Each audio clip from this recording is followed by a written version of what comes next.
Mais pas besoin d'être richissime pour s'offrir un original. Le salon de Barbara ressemble à un petit musée.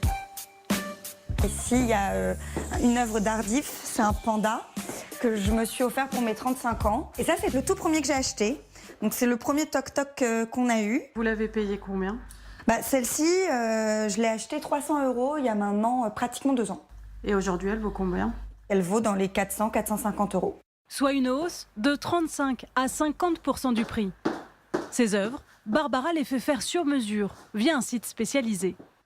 Donc là, par exemple, je vais faire une demande d'avoir une œuvre de toc-toc et je souhaiterais avoir un inspecteur gadget. Donc je précise le support, donc j'aimerais un support en bois et j'indique une taille approximative. Donc là, je demande une taille de 100 par 70. La suite, c'est ici que ça se passe, avec Elliot et Warren, deux frères eux-mêmes collectionneurs. Ils se sont lancés dans le street art sur mesure il y a 2 ans. Le client a vraiment l'impression de rentrer dans l'univers de l'artiste. Et ça peut être une œuvre qu'il a vue dans la rue, donc qu'il n'a pas forcément vue en galerie, qui n'est pas achetable, entre guillemets.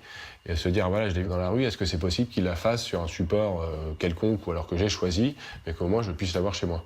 Et aujourd'hui, on voit que tout est fait sur mesure. Vous allez faire vos chemises sur mesure, vos costumes sur mesure. Donc on dit, pourquoi pas l'art et le street art qui est en train de se démocratiser. Une fois le devis accepté par leur cliente, la commande est transmise à l'artiste choisi. Toc Toc, connu pour ses drôles de dudus, ces petits personnages à grande mâchoire. L'œuvre débute par une ébauche, puis par la découpe des pochoirs. Plus ça va coller à l'idée du client et mieux ça va être, je trouve. Ça vous bride pas en termes de créativité? Non, jusqu'à maintenant, j'ai jamais, en tout cas, je me forcerai jamais.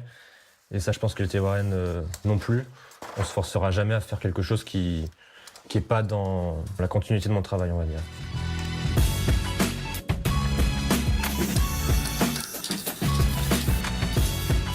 En quelques heures, son Dudus Gadget est achevé. Mais je pense que là, on est bon. Ouais. Et signé. Le panier moyen des clients d'Elliot et Warren s'élève à 1 400 €. 40% de la somme revient aux frères Buisson.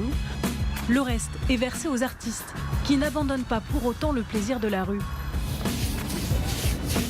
Toc Toc, il fait ce qui lui plaît comme il lui plaît quand il lui plaît. Un cadeau à la ville, gratuit celui-là. Là, je vais juste signer, point final de l'œuvre. Et visible de tous.